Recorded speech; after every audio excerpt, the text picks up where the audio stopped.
le mythique. Tout ça sort, tout ça.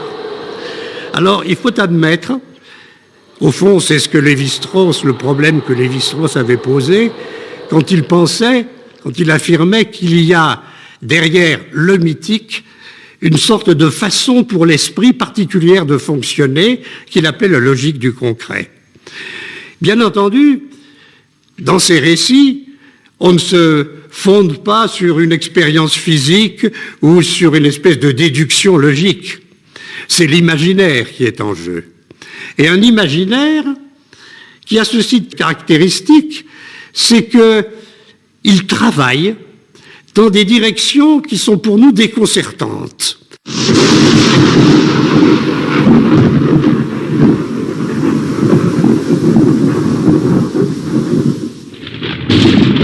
À partir du second millénaire avant notre ère, les premiers Grecs se sont installés en Grèce continentale, où ils ont constitué, en relation avec la population préexistante et avec les habitants des îles, une civilisation florissante. Plus tard, la destruction de Knossos en Crète, ainsi que les disparitions des palais mycéniens, provoquent des changements fondamentaux. Toutes les formes d'expression artistique, dont les fameuses tablettes en argile gravées de lettres syllabiques appelées linéaires B, disparaissent. D'une certaine façon, l'écriture est provisoirement perdue. Le monde grec ne s'exprime plus que par des dialectes locaux. C'est dans ce contexte que débute le premier millénaire au cours duquel les poèmes homériques apparaissent.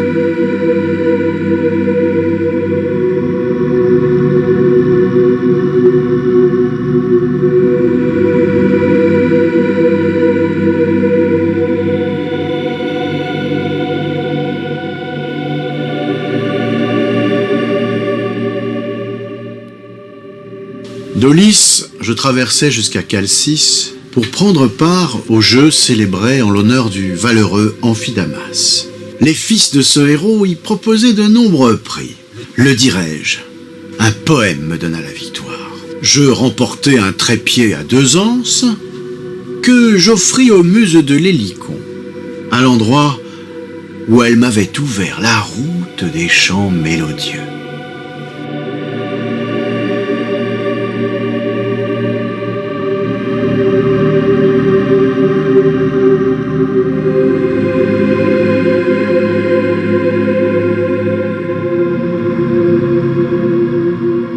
Nous sommes en l'an 700 avant notre ère sur les côtes de la mer Égée. La redécouverte de l'écriture depuis maintenant plus de 2 siècles a favorisé l'émergence de nouvelles cités-États. Hors des villes, là où l'agriculture reste dominante, les Grecs éprouvent le besoin de trouver des points de repère face à toutes ces transformations. Ce sont peut-être les poètes de l'époque qui sauront le mieux assurer le lien nécessaire entre une population rurale isolée et la nouvelle aristocratie toute puissante.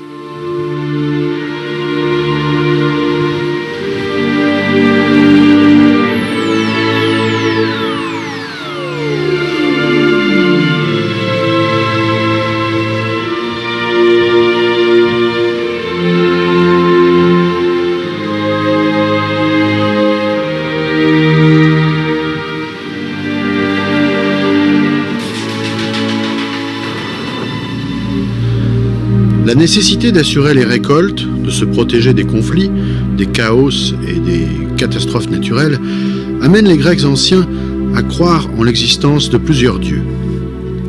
Ceux-ci les protègent de toutes les calamités. Certes, les poèmes homériques racontent des fabuleuses histoires du passé qui continuent à se répandre, mais la théogonie d'Hésiode représente la plus ancienne interprétation de la création du monde et de la genèse des dieux grecs qui soient.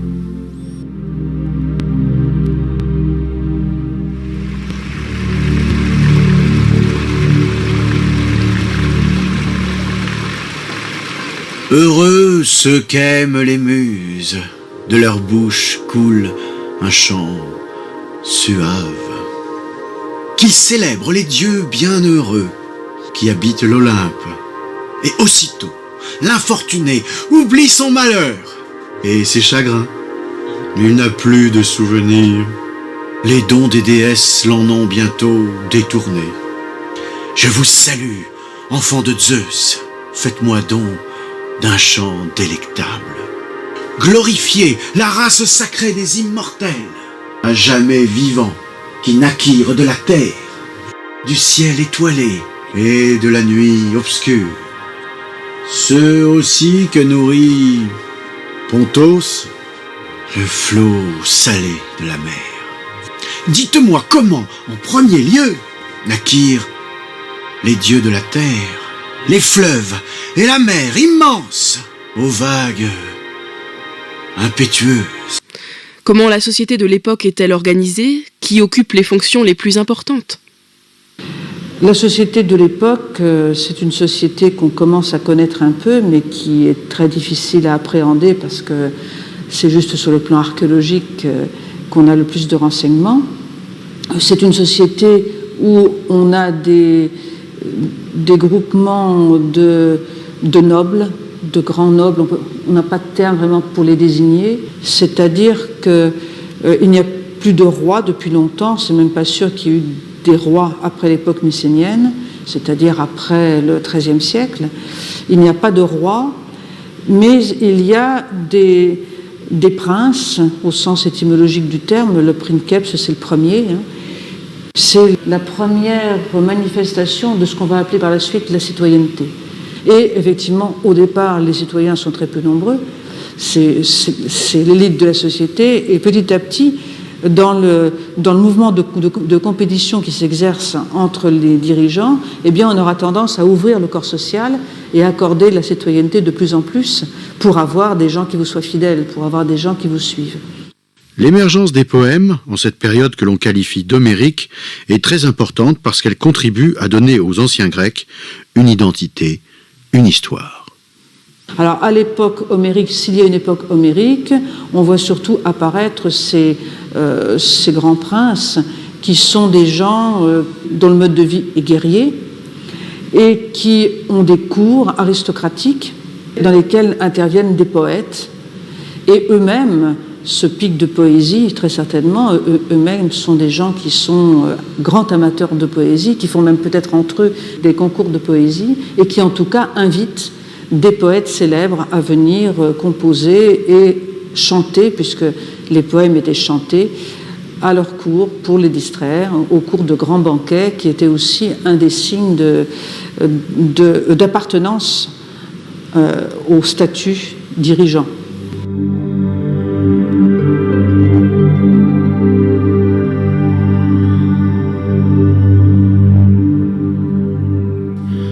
Le poète ambulant ou Aède prolonge et perpétue les anciennes traditions orales, notamment les deux plus grandes épopées du moment, l'Iliade et l'Odyssée, qui sont attribuées par défaut à Homère. L'Iliade serait une œuvre de jeunesse, l'Odyssée une œuvre de l'âge mûr. C'est une chance que ces chefs-d'œuvre et mémoires de la civilisation grecque nous soient parvenus, car faute d'être rapidement portés en écriture, ils risquaient d'être à jamais perdus.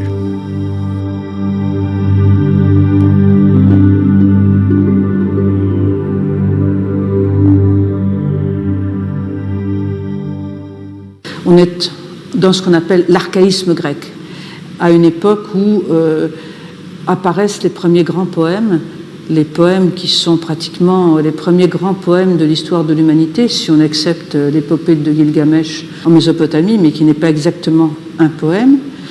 Et ces poèmes sont l'Iliade et l'Odyssée, dont on a conservé la trace, alors que d'autres de la même époque ont été perdus, très certainement à cause de leur qualité, une exceptionnelle qualité métrique, et puis peut-être aussi, sans doute aussi, je pense, par le fait que ces poèmes ont été écrits très rapidement, sinon directement par l'auteur lui-même, du moins par quelqu'un qui a été un témoin de leur composition.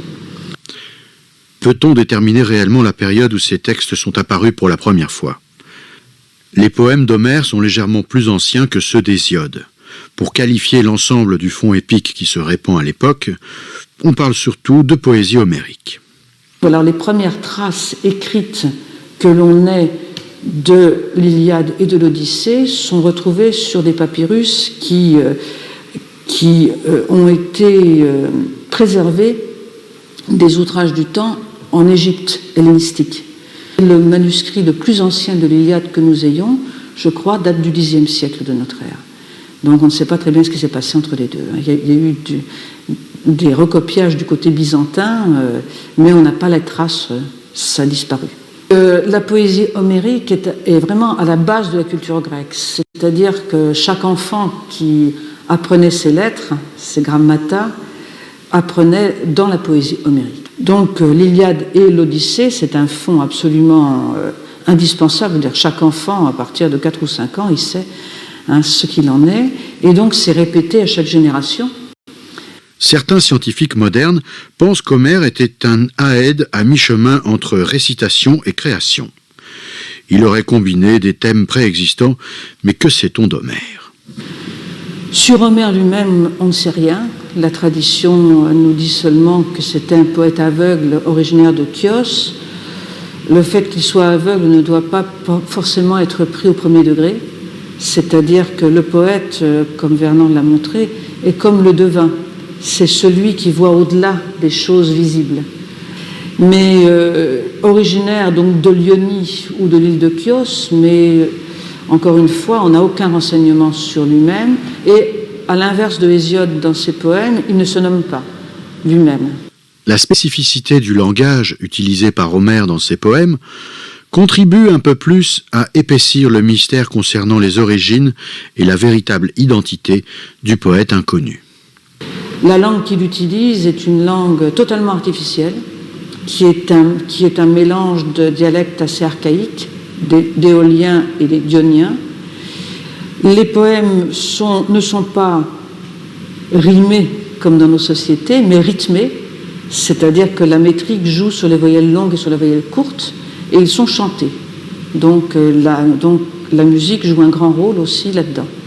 Il y a toute une littérature orale, c'est-à-dire une transmission de thèmes poétiques par la voie orale, par le biais de systèmes mnémotechniques comme la formule, qui est une espèce de structure du vers. Ça donne le rythme. Vous voyez, quand vous dites en français « les Achéens aux longs cheveux », par exemple, ou « Aurore aux doigts de rose », en fait, c'est une formule métrique qui assoit le vers, qui le rend stable et qui l'aide à composer.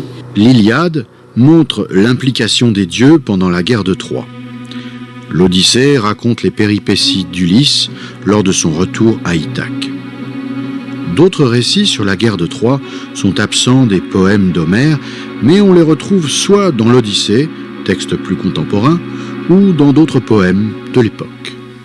C'est pour ça qu'il y a une grosse différence entre l'Iliade, poème dont je pense qu'il est écrit pratiquement dès le départ, et tout ce fond épique mouvant qui est fait de choses qui varient énormément. Il y a eu des épopées antérieures à la guerre de Troie, par exemple, il y a eu la fameuse histoire des 7 contre Thèbes, qui est l'histoire des deux fils, de la lutte des deux fils d'Œdipe pour le trône de Thèbes, qui se passe une génération antérieure à la guerre de Troie. Il y a eu toute la geste du héros Héraclès qui est antérieure aussi, puisque Héraclès est antérieur à la guerre de Troie. Il y a d'autres épopées, par exemple tout ce qui racontait la chute de Troie, la ruine du palais, l'histoire du cheval de Troie, etc. Tout ça c'est ailleurs, c'est pas dans Homère. Et on a un certain nombre de poètes, on a le nom des poètes, on a, je sais plus, on a Eumèle de Corinthe, je crois, Arctinos de Milet, enfin un certain nombre de poètes dont on a juste les noms et qui n'ont pas été recopiés, qui sans doute n'avaient pas composé par écrit non plus. Donc l'Iliade et l'Odyssée sont des poèmes absolument à part pour ça. Hésiode, avec ses mythes plus primitifs et ses parallèles frappants avec la mythologie hittite et babylonienne, systématise un ensemble de croyances populaires. Alors Hésiode, à l'inverse de Homère, est un poète qui se nomme lui-même, donc qui se présente dans sa poésie, et on sait donc qu'il est béotien, qu'il vient d'un petit bourg de Béotie, et qu'il a un père qui a fait une expérience de colonisation malheureuse. Il a essayé de s'installer quelque part, et puis il n'est pas arrivé, il est rentré, il en a gardé une certaine amertume et une espèce de dégoût de la mer. Et alors Hésiode, son fils, est donc un poète paysan. Il exploite un petit domaine, ça on le voit très bien. Et il a un différend avec son frère à propos de la succession de leur père.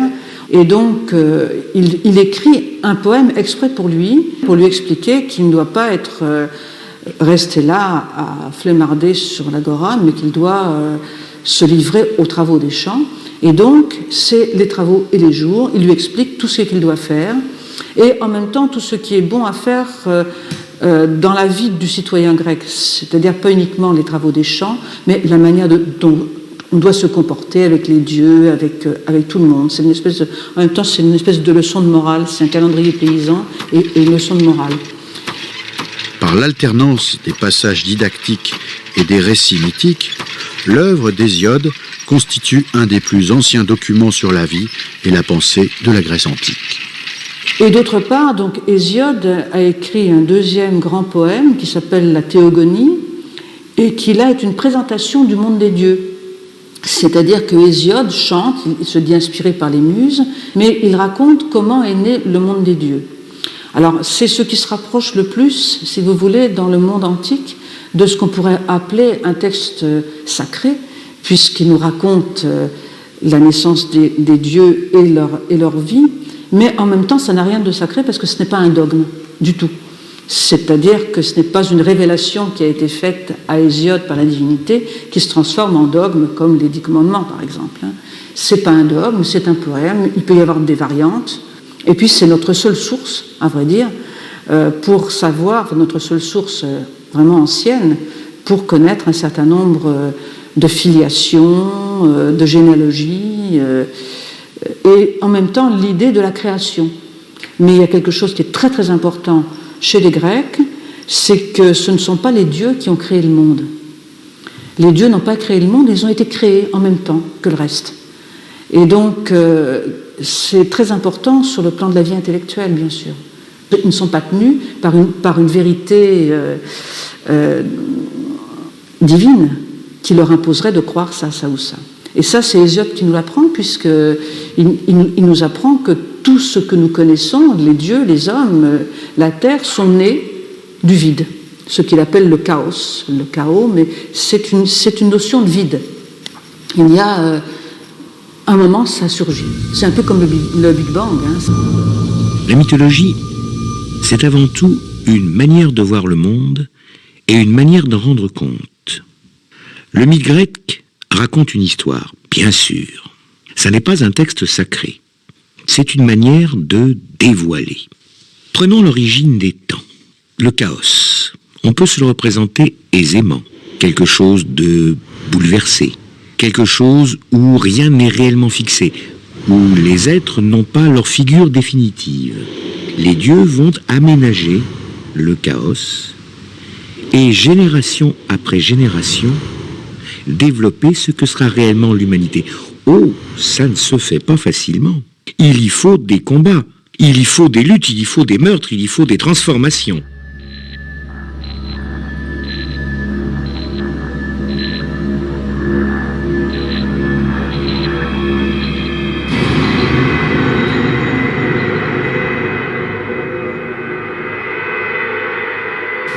De la nuit sortent tous les éléments nécessaires à la mise en place d'un bon ordre cosmique. Le ciel et la terre tombent amoureux l'un de l'autre et donnent naissance à 6 titans et 6 titanides qui se lient à leur tour et forment 6 couples divins. Océanos et Thétis engendrent les fleuves, les sources, les mers et les océans. Hyperion et Théia mettent au monde Séléné, la lune, et Hélios, le soleil. De Japet et Clyménée sortent Atlas et Prométhée, le créateur de la race des hommes. Parmi les autres titans, on trouve Chronos, le plus jeune et le plus intelligent, mais aussi les titanides, Thémis et Mnémosyne, la mémoire.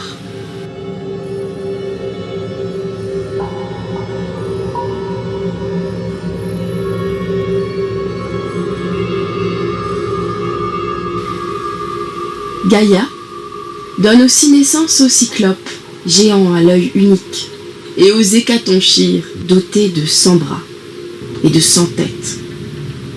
Les enfants qu'elle a, avec Pontos, engendrent eux-mêmes de curieuses créatures, harpies, gorgones, méduses et autres animaux fantastiques, comme Pégase, le cheval ailé, Cerbère, le chien gardien, mais aussi les magnifiques Néréides.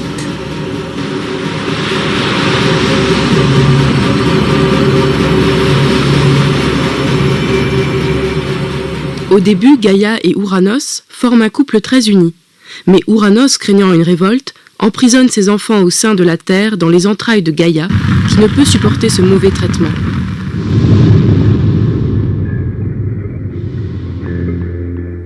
Enfants qui êtes miens, fils aussi d'un père insensé, si vous m'en croyez, nous ferons payer ces traitements odieux au père qui est le vôtre, car c'est lui qui le premier conçut ces ignominies. Ainsi parla-t-elle. Alors, une crainte les saisit tous. Et nul d'entre eux ne dit mot. Cependant, le grand Cronos, à l'esprit retors, hardiment, répondit à sa noble mère. « Moi, je me charge, mère, de mener à bien la besogne. Je me soucie peu de ce père qui est le nôtre. »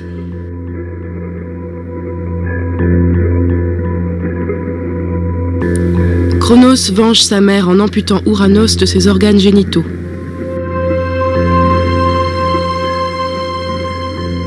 Une fois tranché par l'acier et jeté loin de la terre dans les flots tumultueux de la mer, le membre dériva longtemps.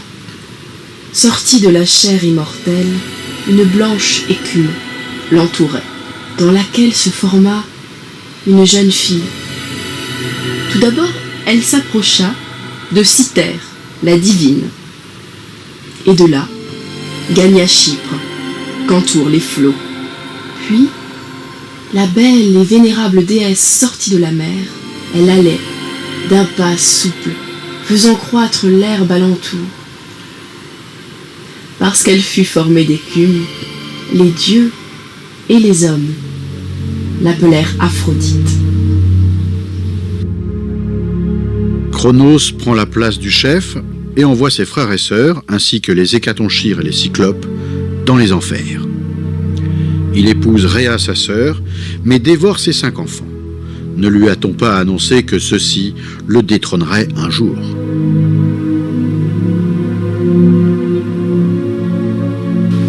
S'étant soumise à l'amour de Cronos, Rhéa enfanta de glorieux enfants, Hestia, Déméter, Héra, aux pieds chaussés d'or, et le puissant Hadès, qui habite un palais souterrain et dont le cœur ne connaît pas la pitié.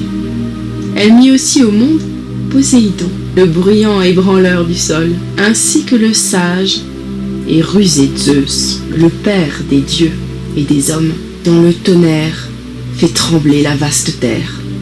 Mais, au fur et à mesure que chacun d'eux sortait du ventre sacré de sa mère, le grand Cronos les avalait.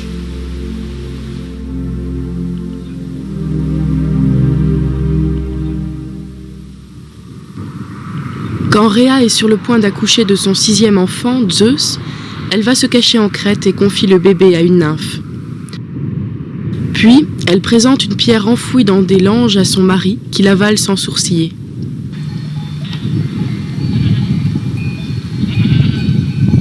Zeus est épargné. Il grandit à l'air libre nourri du lait de la chèvre Amalthée. Dès que Zeus atteint l'âge adulte, il se fait engager comme échanson auprès de Cronos et lui fait boire une potion empoisonnée afin qu'il restitue les 5 enfants qu'il a engloutis.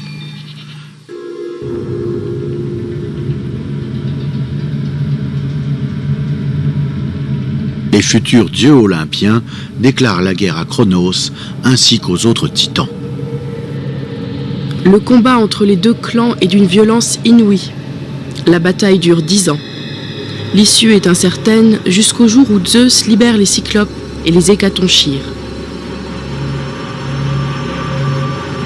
Une fois libérés, les Cyclopes donnent la foudre à Zeus, le trident à Poséidon et le bonnet qui rend invisible à Hadès.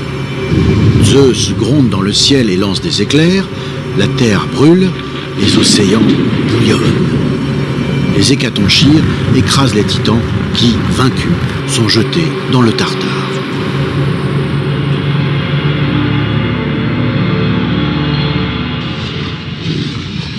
Les éclaboussures sanglantes qui en jaillirent, Terre les reçut toutes.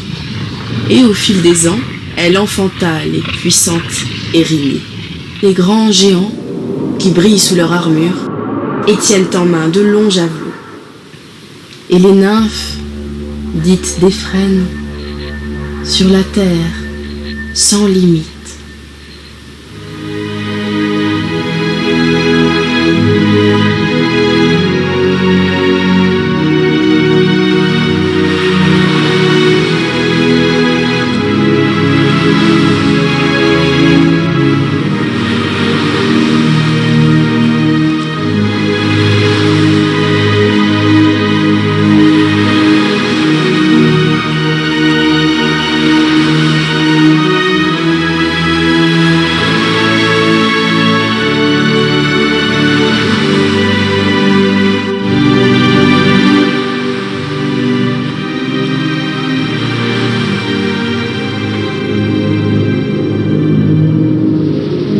Gaïa estime que la punition envers les titans est trop sévère. Elle envoie ses nouveaux géants combattre Zeus. Ceux-ci surprennent par leur attaque les dieux. Une pluie de rochers s'abat sur l'Olympe. Le monde entier devient un enfer. Les enfants des dieux se lancent aussi dans la bataille.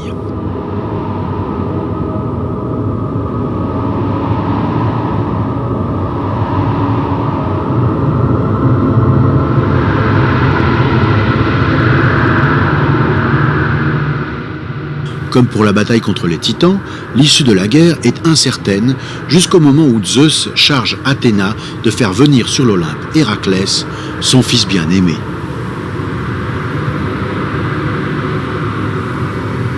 Grâce à lui, les géants meurent les uns après les autres.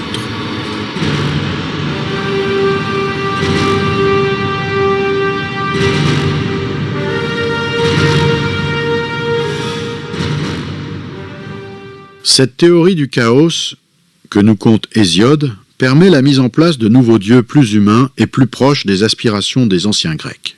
Les dieux, avec leurs défauts et qualités, sont proches des hommes. Par contre, ils ne vieillissent pas et sont immortels.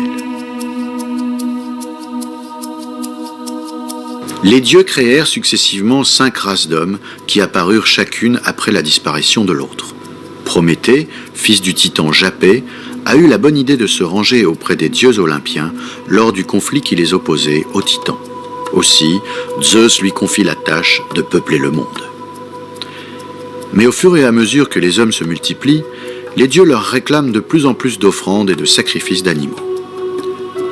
Face à cette situation, Prométhée intervient pour défendre ses créatures. Il trompe les dieux en dissimulant habilement les meilleurs morceaux de la viande provenant d'un taureau. Puis il dérobe la logique chez Athéna et le feu dans l'atelier d'Héphaïstos. Il les offre aux hommes. Le feu était un cadeau destiné uniquement aux dieux de l'Olympe. Zeus apprend les actions de Prométhée et il l'enchaîne au sommet du mont Caucase.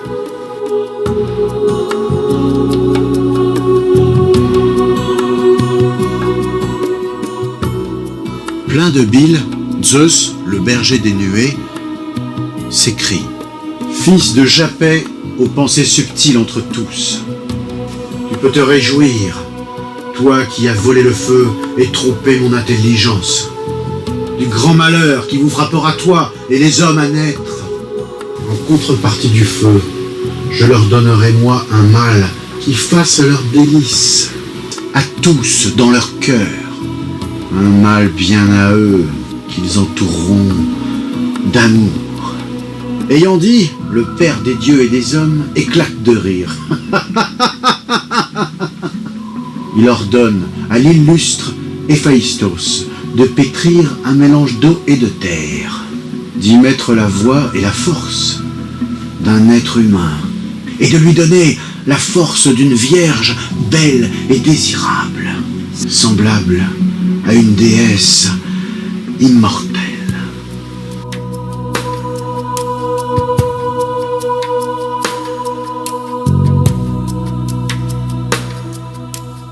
Zeus la trouve si belle qu'il décide de lui donner la vie. Pandore, première femme, devient vivante. Athéna la couvre de beaux habits et Héra lui insuffle la curiosité. Épiméthée épouse Pandore, puis ils descendent sur terre où leur descendance donne les premières femmes.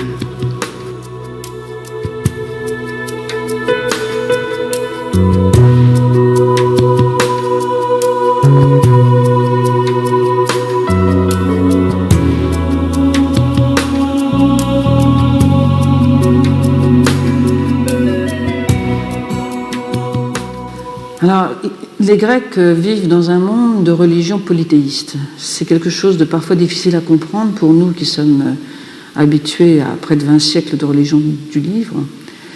Mais les Grecs ont donc ce qu'on appelle un panthéon, ou même plutôt, je pourrais dire, des panthéons. C'est-à-dire que, bien sûr, ils ont de très nombreux dieux, mais il ne faut pas croire que c'est une espèce de fatras incohérent et sans structure. C'est au contraire quelque chose de très structuré, de très logique, de très pensé, et qui implique que chaque dieu, en quelque sorte, ne peut exister que par rapport à d'autres dieux. Ce sont des dieux, donc, qui représentent ce qui, chez les Grecs, est de plus important, c'est-à-dire ils sont, en général, ils sont du côté de la lumière, du côté du ciel. Mais ils peuvent aussi avoir des aspects chtoniens, des aspects de dessous la terre.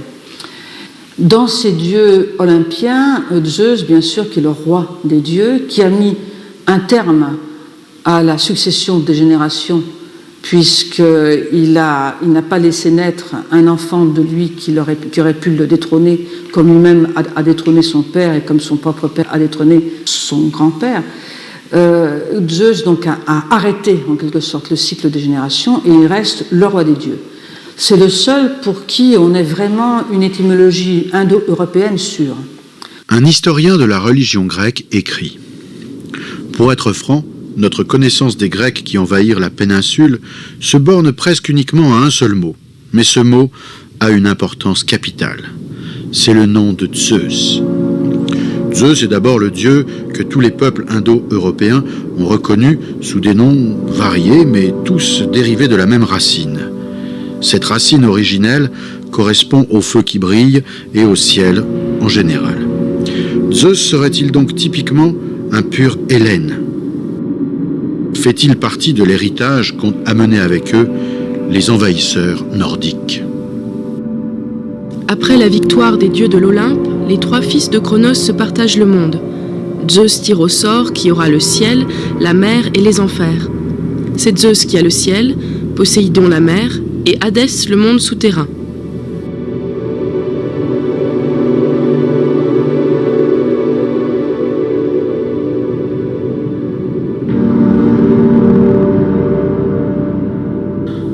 À côté de Zeus, Poséidon est le plus puissant des dieux olympiens.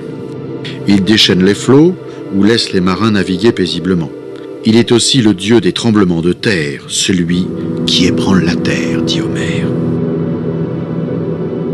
Pour les Grecs, il représente toutes les forces symboliques provenant de la mer. Un temple lui est dédié sur les côtes de l'Attique, à l'emplacement de l'actuel cap Sounion.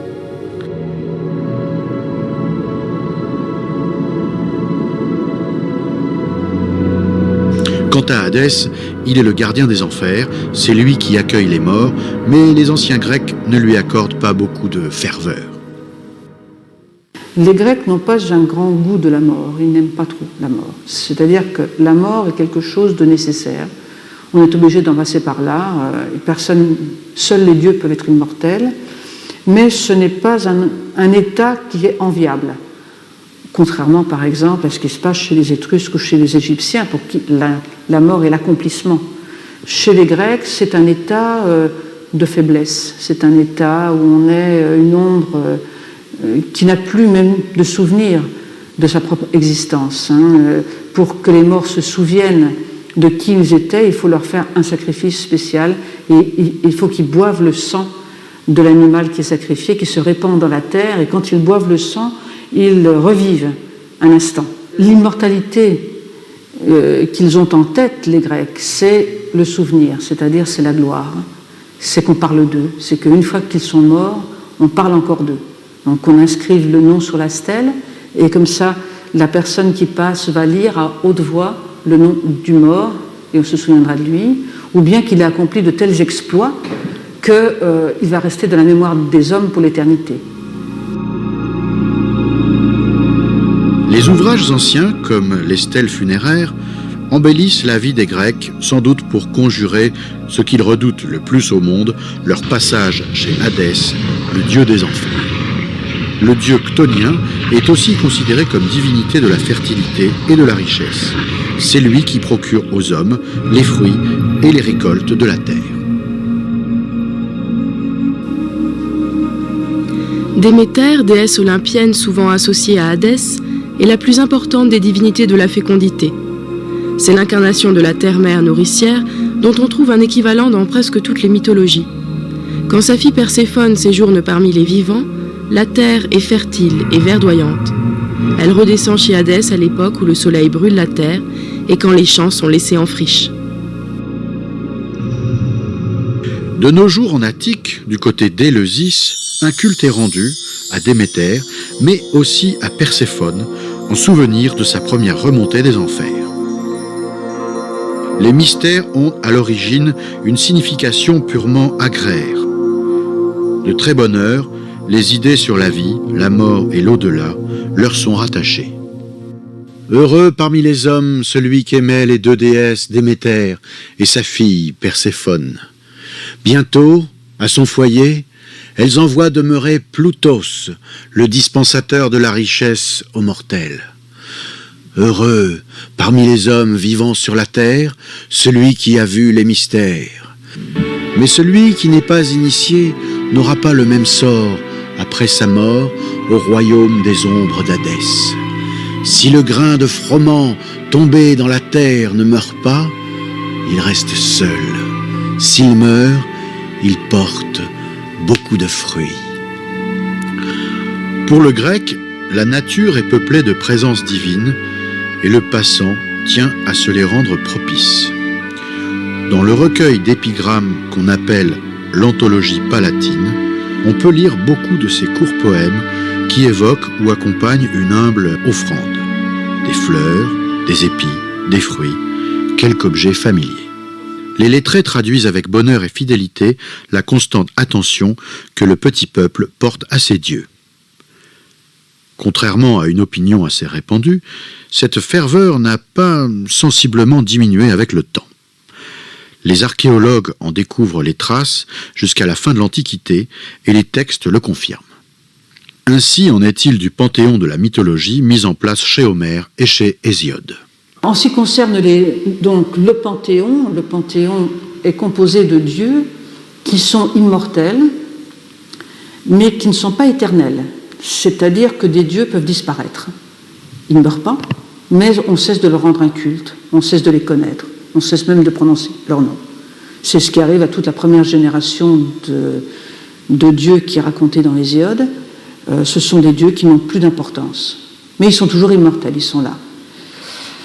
Mais par contre, ceux qui comptent sont les dieux de la génération de Zeus, c'est-à-dire de la 3e génération, qui sont soit ses frères et sœurs, soit ses enfants.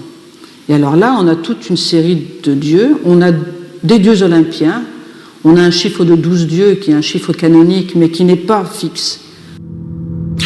Parmi les 12 dieux olympiens du panthéon grec, on trouve Héra, l'une des déesses les plus respectées, mais aussi les plus redoutées en Grèce. Son culte est très développé en Argolide. Elle est vénérée également à Olympie, où un grand temple est dressé à son effigie. La grande dame de l'Olympe protège le mariage et les femmes, qu'elles soient célibataires, mariées ou veuves. Héphaïstos, fils de Zeus et d'Héra, dieu du feu et de la métallurgie, façonne et forge de nombreux objets comme des bijoux, des trônes, des sceptres et des armures. Boiteux et laid dès sa naissance, il est rejeté par sa mère, mais rusé, il utilise des stratagèmes pour se rendre indispensable. C'est ainsi que cette dernière finit par lui accorder en mariage la belle Aphrodite. Fils d'Héra et de Zeus, Arès est le dieu féroce et implacable de la guerre. Son caractère instable et injuste le rend antipathique. Contrairement à sa sœur Athéna, qui réunit au contraire la maîtrise de l'art guerrier et de la sagesse, Arès représente la folie meurtrière de la guerre. C'est très difficile pour nous de concevoir une sorte de société religieuse où les dieux sont absolument complémentaires et indispensables les uns aux autres. Et tout cela est extrêmement pensé. On peut le voir dans les constructions qui ont été éclairées par les travaux, en particulier de Jean-Pierre Vernant. On voit que des choses qui peut-être prêtaient à rire au départ deviennent des choses extrêmement profondes dès qu'on dépasse le premier niveau de lecture. Jean-Pierre Vernant prend l'épisode dans l'Iliade de cette fameuse histoire que les Grecs adoraient, c'est-à-dire de l'adultère d'Aphrodite et de la manière dont elle est prise en flagrant délit par son mari Héphaïstos. Dans ses ébats avec Arès, Héphaïstos envoie un filet de fer pour les immobiliser et il les promène comme ça devant tout le monde des dieux pour leur faire honte. Alors, c'était quelque chose qui faisait rire les Grecs, ça c'est sûr, ils adoraient ça. Mais en même temps, si on décrypte un peu ce qui est dit là-dessous, eh bien ça devient beaucoup plus profond. On a des couples antithétiques et complémentaires. Si vous prenez Héphaïstos et Aphrodite, vous avez d'un côté la laideur, bien sûr, la laideur immense, vraiment. Héphaïstos est une des choses les plus laides qui puissent se concevoir, et Aphrodite, de son côté, c'est la plus belle des femmes, la charice, la grâce. Mais en même temps, il y a une complémentarité, dans la mesure où Héphaïstos crée de la beauté. Il crée des chefs-d'œuvre, il crée des choses belles. Ensuite, vous avez le couple Arès et Aphrodite. Alors, tous les deux jeunes et beaux, c'est vrai. Mais d'un côté, vous avez la violence, la haine, la mort. C'est Arès sur le champ de bataille. Arès qui est un dieu brutal, qui n'est pas aimé par son père, Zeus, qui est un dieu qui est limité. Hein. Et puis de l'autre côté, vous avez l'amour, la douceur, la grâce. Donc là aussi, c'est un couple, bien qu'ils soient tous les deux jeunes et beaux, c'est un couple antithétique. Et puis si vous prenez Héphaïstos et Arès, alors là vous avez encore un autre couple. Vous avez d'un côté la boiterie d'Héphaïstos, vous avez la lenteur, la réflexion, la prévision. De l'autre côté, vous avez la rapidité, la vélocité et l'absence d'intelligence. Quand vous mettez ces trois personnages ensemble, vous avez une vision tout à fait différente du simple épisode de l'adultère qui est raconté. Les enfants des dieux sont à l'image de leurs parents. Ils sont complémentaires et très utiles pour combler les désordres de l'univers, mais peuvent aussi devenir très nuisibles quand ils laissent apparaître leurs petites faiblesses.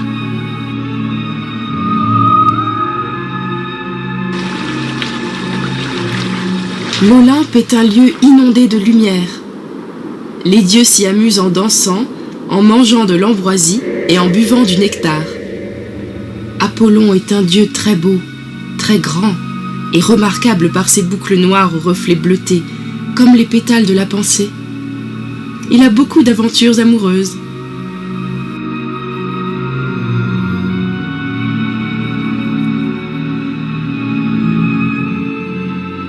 Il aime la nymphe Daphné, fille du fleuve Pénée en Thessalie.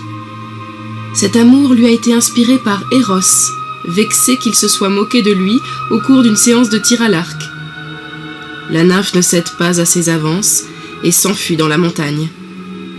Au moment où il la rattrape, son père la transforme en laurier. En ce qui concerne les enfants de Zeus, évidemment, ils ont une importance inégale. Mais il a 3 fils qui sont extrêmement importants, qui sont Apollon, Hermès et Dionysos. Les 3 dieux sont largement complémentaires en même temps qu'ils sont différents. Si on prend Apollon, c'est le dieu préféré, le fils préféré de son père, et c'est lui qui relaie d'ailleurs la parole de son père dans les oracles, en particulier à Delphes. C'est la parole de Zeus qui est relayée par Apollon. D'autre part, Dumézil a reconnu dans Apollon 2 aspects des 3 fonctions indo-européennes, qui sont d'une part la fonction religieuse, la fonction de souveraineté religieuse, qui s'exprime dans ce cas au travers de l'usage de la lyre, qui est un moyen de communication entre les hommes et les dieux, et d'autre part la fonction guerrière, qui est exprimée par l'arc. Et Apollon est soit celui dont le chant charme l'ensemble du monde des dieux, et qui en même temps est le patron de la musique chez les hommes, et puis il est aussi celui qui envoie la mort par l'arc.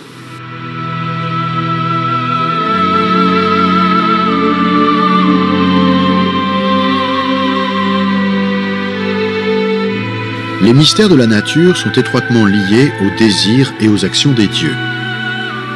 Pour les anciens Grecs, le soleil se levait et se couchait parce que Phébus Apollon conduisait le char du soleil dans le ciel embrasé, précédé d'Éos qui déversait de son vase la rosée du matin.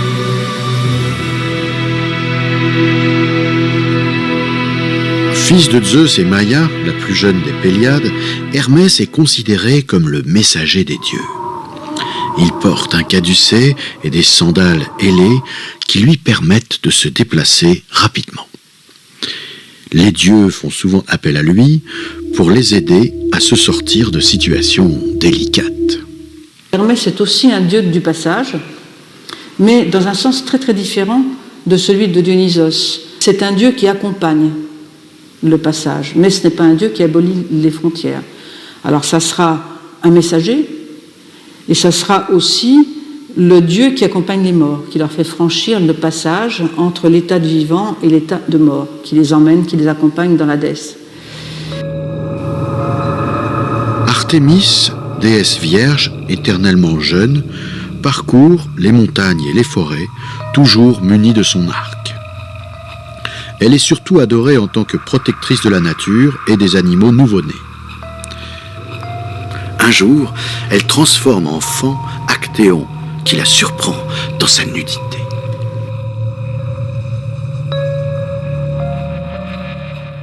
Apollon a une sœur jumelle qui est Artémis.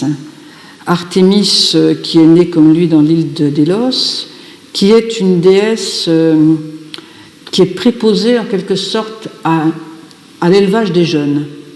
C'est elle qui s'occupe de la croissance des jeunes animaux et des jeunes gens, des enfants, en même temps que c'est une déesse chasseresse. C'est une déesse du monde animal, c'est une déesse chasseresse qui très certainement a des traits plus anciens, des traits de divinité plus anciennes. Et donc, comme son frère, elle porte un arc qui dans certains cas donne la mort, c'est elle qui peut tuer par exemple des jeunes filles. Et elle prend en quelque sorte son travail après la naissance et par la suite, elle les laisse à l'aube du mariage, garçon et fille. Elle les abandonne à ce moment-là. Fils de Zeus et de Sémélé, une princesse thébaine, Dionysos est le dieu du vin. Les Ménades ou Bacchantes en proie à l'extase adorent le dieu d'une façon frénétique. De nombreux rites sont organisés en son honneur à travers toute la Grèce.